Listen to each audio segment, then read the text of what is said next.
Welcome my students. তোমাদের কাছে আজকে যে ভিডিওটা আমি করছি তোমাদের সামনে, সেটা হচ্ছে ডাব্লিউবি যে এনএম জেএনএম আছে, তার যে প্রত্যেক বছর এক্সাম হয়, তার 2024 আর 25 সালে ম্যাথ সলভ পেপারটা আমি অলরেডি ইউটিউবে আপলোড করে দিয়েছি। আর আজকে যেটা আলোচনা করছি 2021, 2022 এবং 2023 সালে যে ম্যাথগুলো হয়েছিল তার সলভ পেপার। দেখো আমি কীভাবে পেপারগুলোকে সলভ করছি, তোমাদের সামনে ধরে ধরে সলভ করছি। 2021 1 লেখা মানে এটা শিফট 1। শিফট 1-এ বলেছিল 42 সেমি ব্যাসের একটি নিরেট পিতকের গোলককে পিটিয়ে একটি 7 সেমি চোঙাকৃতির দণ্ড তৈরি করলে কি করবে? চোঙাকৃতি দণ্ড করলে দণ্ডটি ব্যাস কত? তাহলে এখান থেকে আমি বুঝতে পারছি এটা হচ্ছে পিতলের গোলক, তাহলে এটা ব্যাস আছে, এখান থেকে আমি ব্যাসার্ধ পাবো। ব্যাসার্ধ মানে পেয়ে গেলে 21, কার? গোলকের। আর এটা চোঙাকৃতি, এটা লম্বা মানে এটা এইচ মানে উচ্চতার মান, তার থেকে কি বের করতে হবে? ব্যাস মানে 2r বের করতে হচ্ছে তোমাকে, এটা বের করতে হচ্ছে। এবার তাহলে আমি এখান থেকে করতে পারি যে গোলকের আয়তন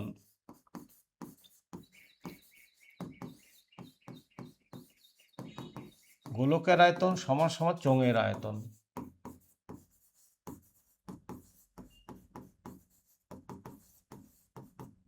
সূত্র লেখো, গোলকের আয়তন আর চোঙের আয়তন হচ্ছে পাই আর স্কোয়ার এইচ। এখান থেকে লক্ষ্য করো পাই পাই আমি কাটতে পারি, এই আটটা মানে কিন্তু এই চোঙাকৃতি আর নয়, এই আটটা কিন্তু হচ্ছে গোলকের আর। তাহলে গোলকের আর মানে 21 গুণন 21 গুণ 21 লিখলাম, আর এর মানে হচ্ছে আর স্কোয়ার, আর এই এইচটা কিন্তু দেওয়া আছে কত? দেখো এইচ দেওয়া আছে 7। তাহলে আমি এখান থেকে কাটতে পারি 7, আবার 7 7 কেটে গেল। তাহলে আমি এখান থেকে পেতে পারি 4 মানে 2 স্কোয়ার আর 21 স্কোয়ার, তার মানে আর স্কোয়ার। তার মানে আর মানে পেতে পারি 2 গুণন 21, এটা আর। কিন্তু আমাদের দরকার ব্যাস। ব্যাস মানে তুমি জানো কি দরকার? 2 ইন্টু, তাই এখান থেকে তুমি 42 পেতে পারলে 2 ইন্টু 42, তাহলে হচ্ছে 84। তাহলে ব্যাস হয়ে গেল 84 সেমি। দেখো অপশনে কোথায় আছে? 84 সেমি। তাহলে কাজটা করতে হচ্ছে কি না, চোঙাকৃতির আয়তন আর নিরেট গোলকের আয়তন সমান করে দিবে, তাহলে তোমরা অ্যান্সারটা পেয়ে যাবে। নেক্সট দেখো, নেক্সট বলেছে যে রাম ও মাধব একত্রে একটি কাজ 4 দিনে শেষ করে। আলাদাভাবে করলে রামের যত দিন সময় লাগে মাধবের চেয়ে তার 6 দিন সময় বেশি লাগে, এই কথা বলেছে। তাহলে তুমি এখান থেকে বলতে পারো কার সময় লাগে? রামের যত দিন সময় লাগে মাধবের তার থেকে সময় 6 দিন বেশি লাগে। তাহলে ভাই তুমি রামটা এক্স ধরে নাও আর মাধবটা তুমি ধরে নাও x+6। এদের মধ্যে দুজন যদি একত্রে কাজ করতো তাহলে কাজটা কত দিনে শেষ হতো বলছে? না, কাজটা 4 দিনে শেষ হয়। এখান থেকে তুমি মিডল টার্মও করতে পারো, অসময় অপশন টেস্টও করতে পারো। ঠিক আছে, তো আমি তোমাদের সামনে অপশন টেস্ট করে দেখাচ্ছি। আমি তোমার এখান থেকে সি নম্বরটা নিচ্ছি। সি নম্বর মানে এক্স এর মান আছে কত? 6, এটাকে আমি পুট করছি। অপশন টেস্ট কি? এখানে এক্স এর মানটা পুট করে দাও, দেখো এটা 1/4 আসে কিনা। 12, 2 যোগ 1 3 যোগ 12, তাহলে 1/4। অবশ্যই সি নম্বর অপশনটা চলে আসলো অপশন টেস্ট করে। যখনই দেখো মিডল টার্মের সমস্যা আসবে তখন তোমরা অপশন টেস্টকে নিবে, হ্যাঁ। নাহলে কিন্তু মিডল টার্মও করা যায়, তো মিডল টার্ম অনেকে কম পারে, তার জন্য আমি অপশন টেস্টে দেখিয়ে দিলাম। দুটি ঘনকের আয়তন এত হলে তার সমগ্র তলের ক্ষেত্রফল কত? দেখো আয়তনটা কত বলেছে? 1:7। তাহলে 1:7 যখন বলেছে, এখান থেকে আমরা পেতে পারি কি বলো তো? এটা হচ্ছে আয়তন, এটা আমরা আয়তন বলতে পারি, আয়তন। এখান থেকে আমরা ব্যাসার্ধ পেতে পারি, মানে ব্যাসার্ধের অনুপাত। ব্যাসার্ধ অনুপাত মানে শুধুমাত্র কিউবগুলোকে মনে মনে কেটে দিবে এইভাবে। এবার হচ্ছে ক্ষেত্রফল। জানো ক্ষেত্রফল মানে কি? ক্ষেত্রফলকে আমরা অলওয়েজ স্কোয়ার দিয়ে কাজ করব। ক্ষেত্রফল মানে স্কোয়ার দিয়ে দিবে, তাহলে পরে হয়ে যাবে 9। এটা টোটাল পরিমিতির একই গল্প। আয়তন মানে কিউবগুলো তুলে দিবে, ব্যাসার্ধ বাহু পাবে, তার থেকে ক্ষেত্রফল যেতে হলে তোমরা স্কোয়ার করবে, মানে এখান থেকে এনে আসলে তোমরা স্কোয়ার করবে, হ্যাঁ, স্কোয়ার। তাহলে অ্যান্সার হলো 1:9। নেক্সট, এত সাথে 2, 4, 6, 10 প্রত্যেকের সঙ্গে কোন সংখ্যা যোগ করলে যোগফলগুলি একটি সমানুপাতে হবে? আচ্ছা, ভালো কথা। তাহলে আমি ভাই এর সাথে এক্স করে যোগ করলাম, সবার সাথে যদি আমি এক্স যোগ করি এটা একটা সমানুপাতি হয়ে যায়। এটা একটা ক্লাস 10-এর অঙ্ক বই। এটাকেও আমি বলবো তোমরা অপশন টেস্ট লাগাবে। এক্স এর মানগুলো পুট করে করে দেখবে। এটা তো অপশন টেস্ট করবে, তাহলে তোমাদের কাজ করতে সুবিধা হবে। এটা তো তোমরা অপশন টেস্টটাকে করবে। তাহলে এখানে যদি তুমি অপশন টেস্ট করো যতদূর সম্ভব, এখানে ডি নম্বর 2 দিয়ে আসবে। এক্স এর মানটা তোমরা 2 পুট করো, এক্স এর মানটা 2 পুট করো। ক্লাস 10 হুবাহু অঙ্ক দিয়েছিল তুলে 4/6, এটা হচ্ছে 12, না সরি 8, 8/12।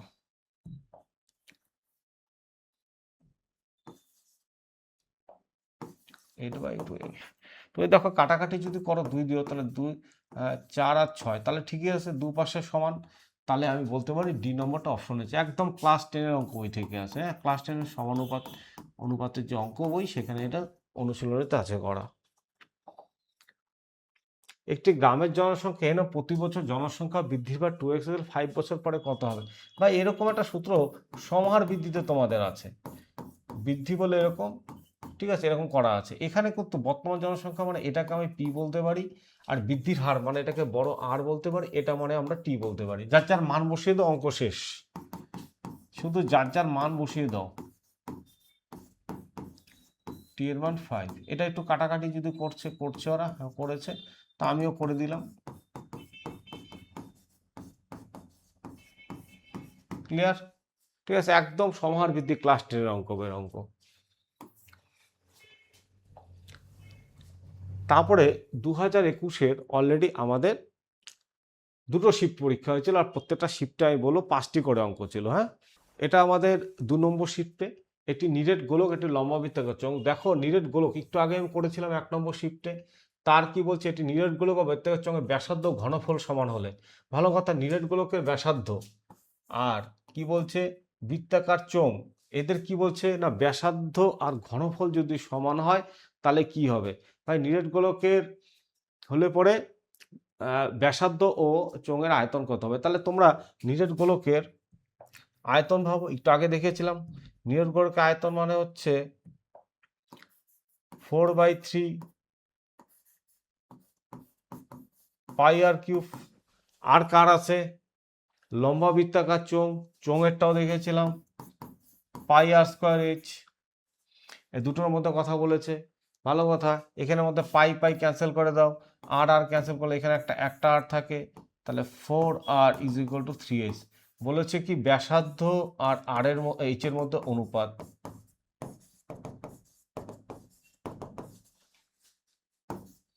ঠিক আছে, এটি ডিমের দাম। দেখো ভালো অঙ্ক এসেছিল, এটা কম্বাইন লেভেল অঙ্কতে আসতে পারে। ডজন প্রতি ডিমের দাম 6 টাকা কমলে 60 টাকা আরও 3টি বেশি ডিম পাওয়া যায়। কমার আগে 1 ডজন ডিমের দাম কত? ফার্স্টে জানতে হচ্ছে ডিম ডজন হচ্ছে 12টিতে। তাহলে দেখো কি বলেছে এখানে, যে 3টির বেশি ডিম পাওয়া যায় 6 টাকাতে। 6 টাকাতে কটি বেশি ডিম পেলে তুমি? 6টিতে 3টি, মানে 3টি ডিম বেশি পাচ্ছ 6 টাকাতে। তাহলে একে কত? আর কি আছে দেখো আগে, না আগে তুমি এখানে 12তে বের করো, যে 12টা দিন তুমি কততে বেশি পেতে? 24। এটা ছিল আগে ডিমের দাম 24। তাহলে আগে কত দাম ছিল? 24-এর সাথে যেটা দাম বেশি সেটা যোগ করে দাও, 30 টাকা। আবার বলছি 3টি কতটি দিন বেশি পাচ্ছ? 3টি। তাহলে 3টি দিন বেশি পাচ্ছ কয় টাকা? 6 টাকাতে। এটা বলেছে 1 টাকায় কত? 12 টাকায় আমি হিসাব করলাম, না সরি 3টি ডিম বেশি পায়, তাহলে 12টি মানে 1 ডজন। 1 ডজন ডিম কত টাকা বেশি? 1 ডজন ডিমের দাম ছিল 24 টাকা, কিন্তু তোমাকে কি করছো, 6 টাকা কমিয়েছে। তার মানে আগে কত দাম ছিল? এখন দাম হচ্ছে এটা, দাম কমানোর পরে 24, তাহলে আগে দাম ছিল আরো 6 টাকা বেশি, যোগ করে দিল, তাহলে হয়ে গেল 30 অ্যান্সার। এটি ঘনকের সমগ্রতলের ক্ষেত্রফল এস বর্গ একক, কণের দৈর্ঘ্য ডি একক হলে এস ও ডি এর মধ্যে সম্পর্ক বের করো। দেখো এখানে অলরেডি সূত্র বলছে, ঘনকের সমগ্রতলের ক্ষেত্রফল মানে 6a², মানে এস সমান সমান 6a² গেল। আর কণ মানে হচ্ছে ঘনকের কণ মানে ডি, ডি মানে হচ্ছে a√3। এই কথাটা এখানে বলে দিয়েছে, আমার কিচ্ছু করার নেই, ঘনকের ফর্মুলা, আর কিচ্ছু টেনশন নেই। এবার তুমি একটা কাজ করবে কি, এখান থেকে ডি এর মানটাকে পুট করে দাও, এর মানটাকে সরি, এখান থেকে তুমি এর মানটাকে পুট করে দাও, এখানে বসিয়ে দাও এর মান।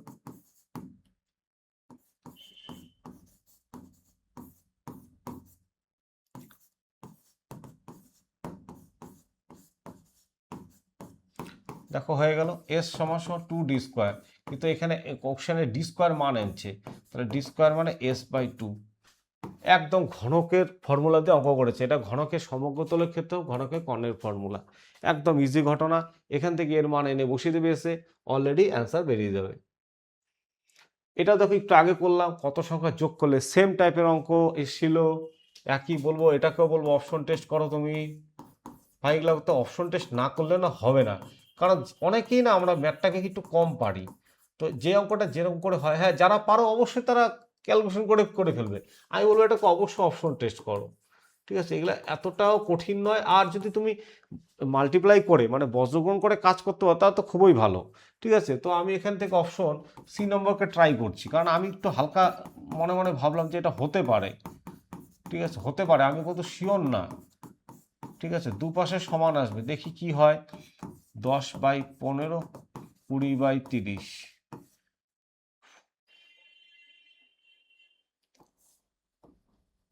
দু দিয়ে কাটলে হচ্ছে 10-15, রাইট, এটা এসছে।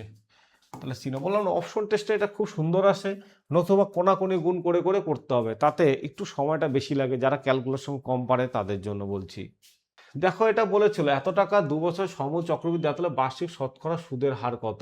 এটা একদম ইজি কোশ্চেন ছিল। হ্যাঁ, এর আগেও দেখালাম সূত্রটা, সেম ফর্মুলা ছিল। ভাই এখানে তুমি বললে যে কোনটা কি, ভাই এটা 2 বছর মানে টি, এত টাকার মানে পি, এত সমূল বৃদ্ধি মানে ভাই এ, তাহলে কার মান বের করতে বলছে ভাই, আর এর মানটা তোমাদেরকে বের করতে বলেছিল, তাহলে মানগুলো বসিয়ে দাও, তাহলে মানগুলো বসিয়ে দাও। টি এর মান কত বলেছিল ভাই, 2 বলেছিল। এখানে একটু স্কোয়ারটা আমরা যদি জানতে পারি তাহলে জানো আমাদের অনেকটা হেল্প হয়ে যায়। হ্যাঁ, এটা কারো না কারো স্কোয়ার, তাহলে এখান থেকে তুমি পাবে 21/20 r/100। এটাকে আমি পাশে করছি আরো, ঠিক আছে, পাশে আরো করছি।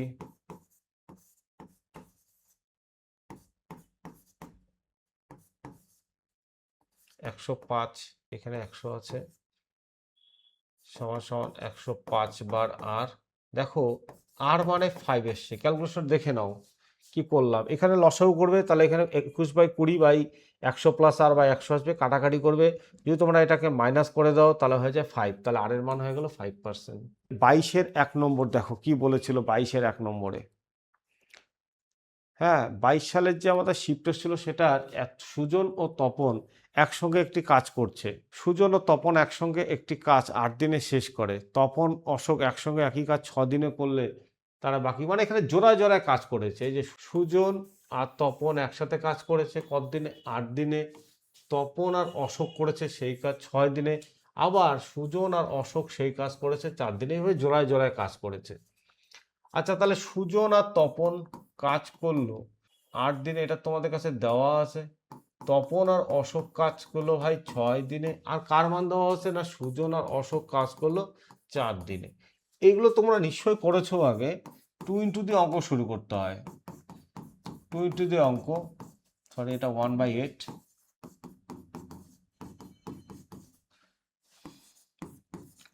2 ইন্টু দিয়ে অঙ্ক করতে হবে এগুলো, যখন এরকম ডাবল ডাবল কাজ হয়। লসাগু 24, 3 যোগ 4 যোগ 6।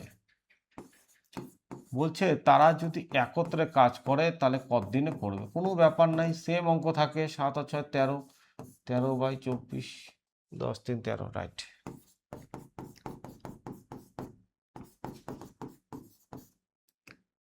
এখানে 48 হবে মাল্টিপ্লাইটা, তাহলে উল্টে দিলে 48/3, তাহলে হবে 3/39।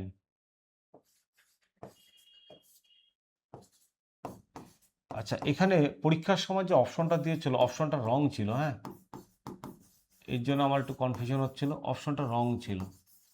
তো অ্যান্সারটা, কারেক্ট অ্যান্সারটা হবে 3 সমস্ত 9/3 দিনে। তোমরা অপশনটা ঠিক করে নিবে, অপশনটা ওভার পরীক্ষাতে রঙই ছিল। এইভাবে কিন্তু নলচৌবাচ্চার অঙ্কগুলো হয়। নেক্সট দেখো তোমরা, একটি সমকোণী যে আছে তার পার্ক দেওয়া আছে, ভূমি সংলগ্ন অতিবৃষ্টি ক্ষেত্রফল আমাদের কত হতে পারে। কোনো ব্যাপার নয়, এখান থেকে বুঝতে হবে যে এই যে 400 আছে এটার থেকে রুট ওভার করলে পাবে 20, 225 এটা রুট ওভার করলে পাবে 15, রাইট, এটা তোমরা পাবে। ক্লিয়ার তো ওই জায়গাটায়? এটা পেতে পারো, এইভাবে একটা হতে পারে। আরেকবার কি করতে পারো না, এই দুটোকে যোগই করে দাও, 625, 625 থেকে রুট ওভার করলে 625 কার রুট ওভার হয়, আর 625 হয় 25-এর রুট ওভার, এটাই করে দাও 25, এটা অ্যান্সার হবে। তার রুট ওভার হয়ে যাবে 25 মিটার। নেক্সট দেখো কি বলেছে, একটি স্কুলে 3টি শ্রেণীতে ছাত্র সংখ্যা এত, 3টি শ্রেণীর গড় বয়স এত, তাহলে ওই শ্রেণীটি একত্রে কত গড় হবে। এখানে কি করতে হবে, এই যে ছাত্র আর তার সাথে গড় গুণ, ছাত্র তার সাথে এটা গুণ, তার সাথে এটা গুণ, তাহলে আমাদের ওই ছাত্র যে কতটা গড় আছে সেটা আমরা পেয়ে যাব। তাহলে আমরা কিভাবে পেতে পারি না, মোট গড় পেতে পারি 50 গুণ 8 প্লাস 45 গুণন 10 প্লাস 40 গুণন 12, আর মোট কতজন ছাত্র আছে সেটাকে যোগটাকে নিচে দিতে হবে, যোগটাকে নিচে দিলাম, দেখতে পারলে আমরা এটাকে নিচে দিলাম। এই টোটালটাকে যদি আমি ক্যালকুলেশন 330 আসবে, আর আমাদের যেটা নিচে আসবে 135, এটাকে যদি আমি পয়েন্টে নিয়ে আসি, হ্যাঁ পয়েন্টে অ্যান্সার আছে, তাহলে পয়েন্টে আনলে 9.85 বছর, তাহলে অ্যান্সার হয়ে গেল তোমার এ নম্বর। একটি দ্বিঘাত সমীকরণে পরপর দুটি বীজ অনন্যক হলে সি এর মানটা কত, এটা চেয়েছে। পরপর দুটি অনন্যক হবে, অনন্যক মানে একটা আরেকটির অপর হবে। যদি আমি একটা বীজকে আলফা ধরি তাহলে আরেকটা বীজ 1/α অবশ্যই হবে, এই কথাটা এখানে বলেছি। একটা বীজ যদি আলফা হয় তার একটা 1/α হতে হবে।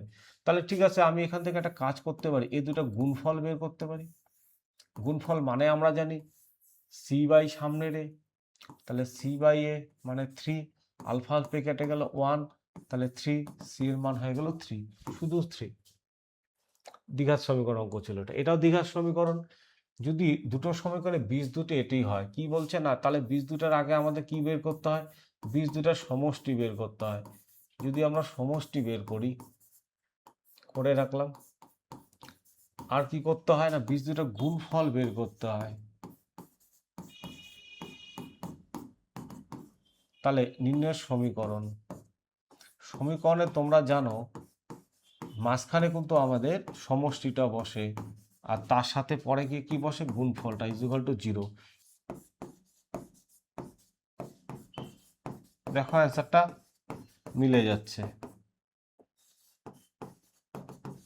দেখো এটা কোনটার সাথে এসছে, alpha beta X square minus alpha beta X plus হচ্ছে আলফা বিটা 0, তাহলে মাইনাসটা দিয়ে অ্যান্সার এসছে।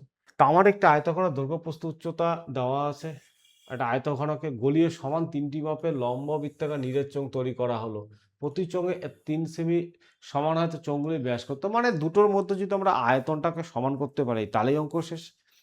তাহলে আমরা অ্যাকচুয়ালি কি লিখতে পারি না, আয়তঘনকের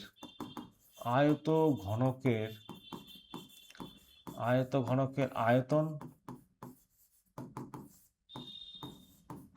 সমান সমান 35 ইন্টু চোঙের আয়তন, 35 ইন্টু চোঙের আয়তন। আয়তঘনের আয়তন তোমরা জানো ABC, মানে দৈর্ঘ্য গুণন প্রস্থ গুণন উচ্চতা, আর চোঙের আয়তন পাই আর স্কোয়ার, চোঙের আয়তন হচ্ছে পাই আর স্কোয়ার এইচ, তার মানে 22 পাই আর, আর স্কোয়ার এইচ এর মান দেওয়া আছে অলরেডি কত 3। এখান থেকে আমাকে ফার্স্ট কাজ হচ্ছে আর এর মানটা বের করা, তারপরে আমি ব্যাস বের করতে পারবো। আমি কাটাকাটি করে দিলাম, এটা 5, এটা কাটে 2,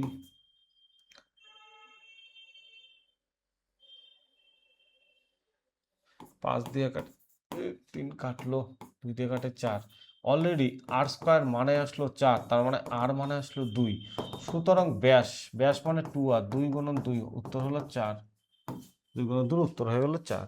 এগুলো কিন্তু অত শর্টকাট না, শুধুমাত্র তোমার সূত্র জানতে হচ্ছে, সূত্র জানলে পরে কাজটা করতে পারবে, নতুবা করতে পারবে না। এটা হচ্ছে সাইন থিটা এত যখন 0 হয় তাহলে পরে তোমার যে পাওয়ারগুলো দিয়েছে সেই পাওয়ার অনুযায়ী তোমার কত মান আসবে। এটাও তো আহামরি কোনো ব্যাপার না। এখান থেকে আমাদের দেখতে হবে আগে যে কসের কতর মান 0 হয়, কসের কতর মান 0। তো কস দেখো 0 ডিগ্রির মান 0 হয়, জানো কি তোমরা, কস 0 1 বা সেক 0 1, তাহলে এখানে যে মানটা দিয়েছে তার মানে এখান থেকে আমরা পেতে পারি থিটার মানটা হচ্ছে 0 ডিগ্রি, তাহলে এখানে আমরা বসিয়ে দিই, ভাই সাইন 99 থাক, কিন্তু এটা তো 0 ডিগ্রি, এটাও তাই, cos 0 99 কিন্তু cos 0 ডিগ্রি, সাইন 0 মানে 0, cos 0 মানে 1, 1-এর উপরে 99 দিলেও সেটা 1ই হয়, তাহলে অ্যান্সারটা হয়ে গেল 1। ঠিক আছে, এত হারে কোনো টাকা 2 বছরের সরল সুদ ও চক্রবৃদ্ধি সুদের অনুপাত কত? এটা একদম ইজি ঘটনা, সিআই বাই এসআই, এটা ফর্মুলা আছে শর্টকাট, R/100 + 1। ঠিক আছে, একদম শর্টকাট একটা ফর্মুলা আছে, সেই ফর্মুলা ধরে অঙ্ক করতে হবে।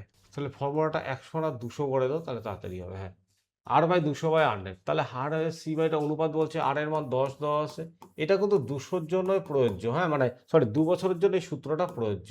কাটাকাটি হয়ে গেল, তাহলে উপরে হবে কি 21/20, তাহলে অনুপাতটা দাঁড়াবে CI/SI। তাহলে এই ফর্মুলাটা কখন ইউজ করবে না, যখন 2 বছরে সরল সুদ ও চক্রবৃদ্ধি সুদ অনুপাত বের করতে বলে, তখন ফর্মুলা এটা কি ফর্মুলা, R/200 + 1, তাহলে অ্যান্সার হয়ে গেল 21:20। নেক্সটে যাও, 42কে এমন দুটি অংশে বিভক্ত করো যার এক অংশ অপর অংশ বর্গমূলের সমান হয়। এই অঙ্কটাতে আমি বলবো যে তোমরা কিন্তু ইসে অনুযায়ী সূত্রটাকে ইউজ করো, মানে কি বলে এটাকে, তোমার অপশন টেস্ট দিয়ে। ঠিক আছে, দুটো অংশে এমনভাবে বিভক্ত করো যার কি একটি অংশ অপর অংশ বর্গমূলের সমান হয়। অবশ্যই দেখো এটাকে নাও, তাহলে হয়ে যাবে। 42কে আমি এমন ভাগে ভাগ করলাম, দেখো এটাও 42, সবই 42, কিন্তু 42কে এমন ভাগ করলাম যে 36-এর যদি বর্গমূল করি তাহলে 6 হয়, বাস, তাহলে আরেকটা অংশ 6, এই কথাটা বলছে এখানে। এটা অঙ্কের মধ্যে কথাটা বলেছে, একটি অংশ করে করে একটি অংশ অপর অংশের বর্গমূল হয়, তাহলে এটা তো এই 36 যে আমরা আছে 36 সালে নিশ্চয় 6-এর বর্গমূল, এই কথা বলেছে, আরেকটা 6, আবার 36 আর 6 যোগফল 42 হয়। এটা অপশন টেস্ট।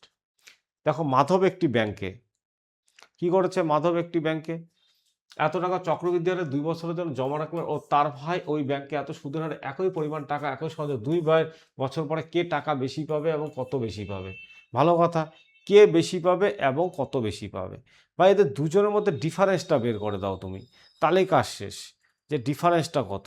বা তোমার যদি মনে হয় যে না আমি সেইভাবে করব না, আমি আলাদা আলাদা করবো, তাও করতে পারো। তুমি মাধবের ক্ষেত্রে কি বলছে, মাধবের ক্ষেত্রে চক্রবৃদ্ধি সুদ, এখানে একটা কিন্তু আরেকটা ভাবে করতে পারো ডিফারেন্স দিয়ে,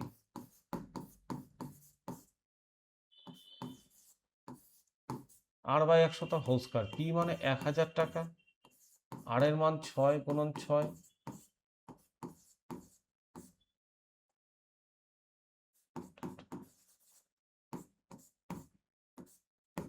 দেখো 36 টাকা, 36 টাকা বেশি পাবে। এবার বলবে যে কে বেশি পাবে, দুজনের মধ্যে ডিফারেন্সটা বের করে দিলাম। হ্যাঁ, এটা কোনটা সূত্র, 2 বছরের চক্রবৃদ্ধি আর সরল সুদের মধ্যে অন্তর বা পার্থক্য এটা। এবার কে বেশি, অবশ্যই সবসময় চক্রবৃদ্ধি সুদের টাকা বেশি হয়, তাহলে কে বেশি পাবে না, মাধব 36 টাকা বেশি পাবে, মাধব 36 টাকা বেশি পাবে, মাধব বেশি পাবে, মনে রাখো চক্রবৃদ্ধি তো অলস টাকা বেশি হবে।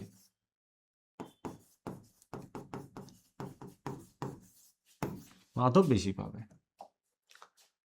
2022-এ 2 নম্বর ছিল, একটি চৌবাচ্চা এত লাগে, প্রথম নলটি ব্যবহার করলে চৌবাচ্চাটি ভরতে 10 মিনিট সময় লাগে, শুধুমাত্র দ্বিতীয় নলটি ব্যবহার করলে 15 মিনিট সময় লাগে। প্রথমে শুধু দ্বিতীয় নলটি ব্যবহার করে চৌবাচ্চাটি অর্ধেক পূর্ণ করা হলো, তারপরও প্রথম নলটি খুলে দেওয়া হলো, চৌবাচ্চাটি ভর্তি করতে মোট কত সময় লাগবে? খুব আহামরি কিছু অঙ্ক নয়, একটু কনসেপচুয়াল অঙ্ক, ধরলে পরে কিন্তু অঙ্কের কাজ কিন্তু হয়ে যাচ্ছে তোমাদের। তাহলে দেখো কীভাবে শুরু করবে অঙ্কটা, 1/10 যোগ 1/15, এটা যদি যোগ করো লসাগু 30, 3 যোগ 2 5 যোগ 30, তো 1/6, এটা গেল 6। তারা এটা কি করতে পারে না, তারা এটা একসাথে করতে পারে, তাহলে এটা হচ্ছে কত না 6 মিনিট, এটা হচ্ছে এখান থেকে 6 মিনিট বলতে পারো। তাহলে অর্ধেক করছে, অর্ধেক করতে তার কতটা সময় লাগছে, আগে কে অর্ধেক কাজ করেছে, দ্বিতীয় নলটা অর্ধেক কাজ করেছিল, তাহলে এ নল অর্ধেক করলে লেগেছিল তোমার 15, অর্ধেক করতে সময় লাগে, অর্ধেক প্রথমে শুধু নল দ্বিতীয় নলটা কাজ করলো, কাজ করে চৌবাচ্চাটি অর্ধেক ভর্তি করা হলো, প্রথম নলটি খুলে দেওয়া হলো, তাহলে মোট কতটা সময় লাগলো, তাহলে 6 থেকে তাদের অর্ধেক কাজ করিয়েছি, তাহলে 6 থেকে যদি অর্ধেক কাজ করাই তাহলে 3, 3-এর পরে আর কি আছে না 15, যে আরও আছে যে তার হাফ কাজ করেছে, মানে এটা হাফ, দ্বিতীয় নল হাফ কাজ করেছে, হাফ কাজ করলে 7.5, তাহলে হচ্ছে 10.5 মিনিট। মানে কি করেছে, একটা ট্যাঙ্কি আছে, ভালো করে বোঝো, একটা ট্যাঙ্কি আছে, প্রথমে দ্বিতীয় নলটি ভর্তি করলে ব্যবহার, প্রথমে শুধু দ্বিতীয় নলটি ব্যবহার করেছে, দ্বিতীয় নলটা প্রথমে ব্যবহার করেছে, ঠিক আছে। তারপরে পরে চৌবাচ্চাটি অর্ধেক করতে কতটা সময় লাগবে, তাহলে একসাথে তারা কাজ করতেছে কতটা, না 6 মিনিট কাজ করে, ধরলাম এটা 6 মিনিটে কাজ করেছে। আরেকটা কি না দ্বিতীয় নলটা এটাতে কাজ করেছে কতক্ষণ, না এটা 7.5 কাজ করেছে। এই দুইটা যোগ করে এখানে লেগেছিল 3, মানে অর্ধেক অর্ধেক কাজ করেছে 3, তাহলে যোগ করলে হচ্ছে 10.5, এই 10.5 এসে গেল। একটি বৃত্তাকার মাঠের ব্যাসার্ধ এত সেকেন্ডে চারদিকে দৌড়াতে, আচ্ছা চারদিকে দৌড়ানো মানে তার পরিধি দৌড়ায়, পরিধি মানে 2πr, বৃত্তের পরিধি মানে 2πr, মানে এটাই তাহলে ডি এর মান, ঠিক আছে, এটাই ডি এর মান। এখান থেকে তাহলে তার কতটা সময় লাগছে সে কিন্তু ডি এর মান দিয়ে, তাহলে কি হবে, না আগে তুমি পরিধি বের করো, ভাই 2πr, ব্যাস মানে 35/2, আমি কাটলাম 110 মিটার পার সেকেন্ড গেল, এটা 100 মিটার পার সেকেন্ড।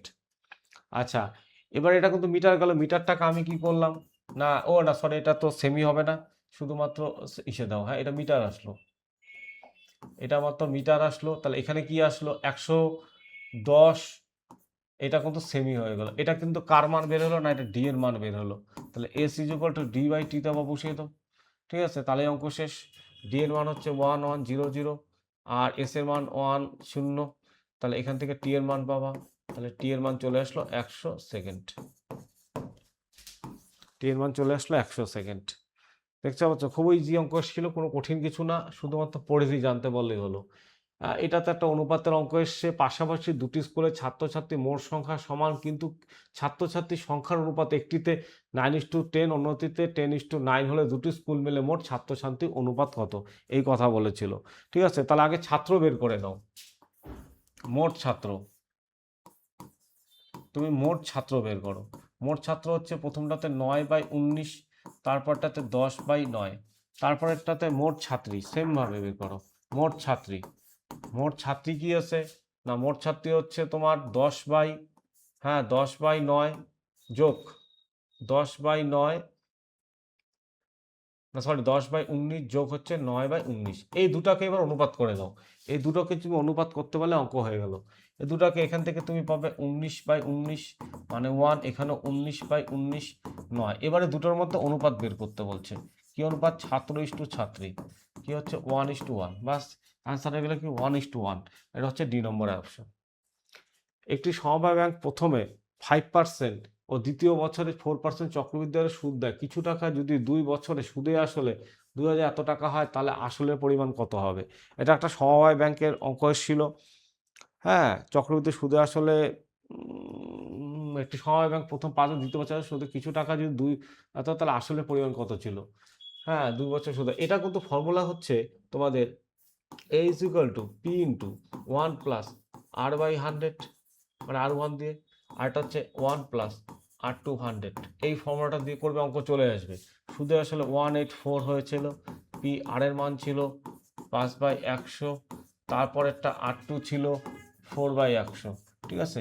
এখান থেকে তোমাকে ক্যালকুলেশন করতে হবে, করে নিয়ে পি এর মানটা বের করতে হবে, 105/100, তারপরে 104/100, ঠিক আছে। এটা ক্যালকুলেশনটা করবে, ক্যালকুলেশন যদি তুমি করে ফেলো, তাহলে তোমার আর এর মানটা এখান থেকে চলে আসবে 2000, ঠিক আছে। পি এর মানটা কাটাকাটি করতে হবে, আর এর মানটা আসবে 2000, কাটাকাটিটা করে নিবে, আমি কাটলাম না, কারণ দেখতে ভালো লাগে না, কাটাকাটিটা করে নেবে।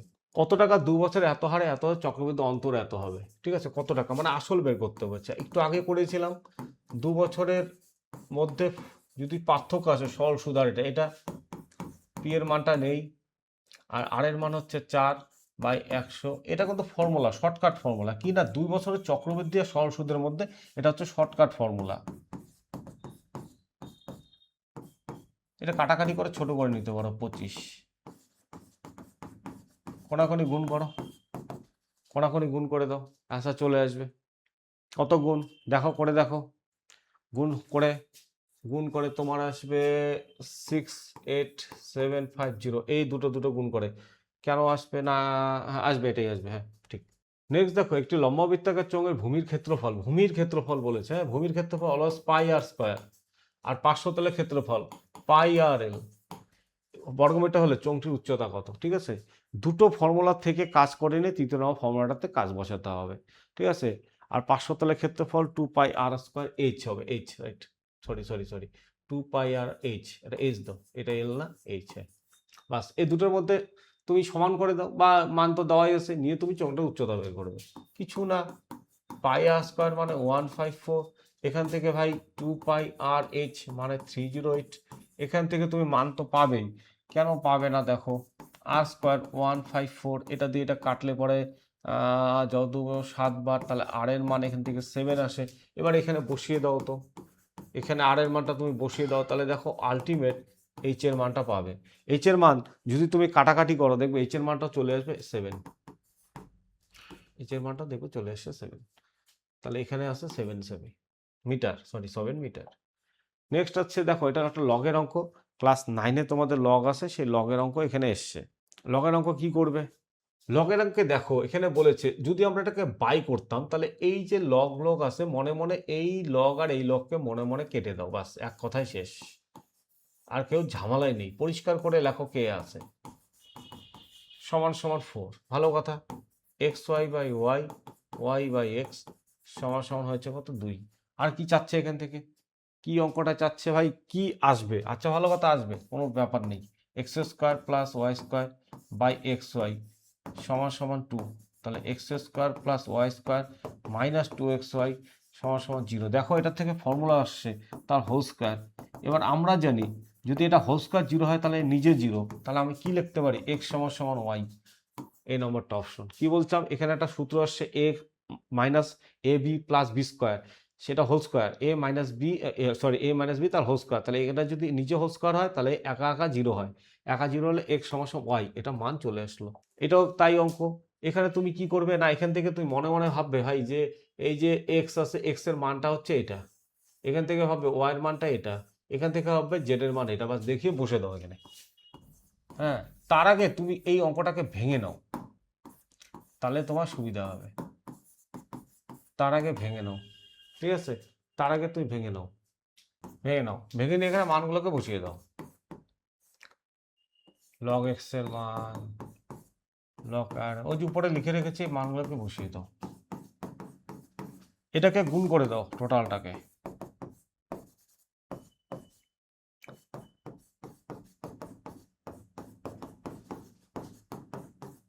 কাটাকাটি করো, দেখো চলে আসছে 0, log 0, তার মানে টোটালটা 0, অ্যান্সার কি হলো না, 0 অ্যান্সার এসে গেল। নেক্সট দেখো, দুটি অখণ্ড সংখ্যা 3 এবং তাদের বর্গের সমষ্টি 113 হলে সংখ্যা দুটি কত আছে। ঠিক আছে, একদম ইজিলি 9 আর 6 হচ্ছে অ্যান্সার, 9 আর 6, 9 আর 6 অপশন টেস্ট করে নাও, 9 আর 6, ঠিক আছে, 9 আর 6 দুটোর মধ্যে বর্গের সমষ্টি করে কি হয়, দেখো 9² = 6², 81 + 36, তুমি করো দেখো কত আসছে, 117, তাহলে এটাই হচ্ছে অ্যান্সার, এই নম্বরটা। নেক্সট দেখো, বার্ষিক সরল সুদের হার এত টাকা হলে 8 বছর সরল সুদ এত টাকা, বার্ষিক সুদ, তাহলে i = এটা সরল সুদের অঙ্ক আসছে একটা, ঠিক আছে, আয়ের মান কত লিখলাম, পি এর মান, টি এর মান কত 8, আর এর মানটা নেই, এটাই বের করতে বলেছে। আমি কিভাবে বুঝলাম যে এখানে বলেছে আই এত টাকার পি, ঠিক আছে, 8 বছর মানে এটা টি, এবার আমি কাটাকাটি করে দিই, 8 দিয়ে কাটি, দেখো 12, তাহলে এটা অ্যান্সার হয়ে গেল 12, আর এর মান কত আসলো 12। তাহলে এই ছিল আমার যে বাকি যে এএনএম জেএনএম এর যে অঙ্কগুলো এসেছিল সেগুলো তোমাদের সঙ্গে সলভ করে দিলাম। আরও ইম্পর্টেন্ট অঙ্ক কোনগুলো আসতে পারে তা নিয়ে আমি সামনেই তোমাদের সামনে ভিডিও দিচ্ছি।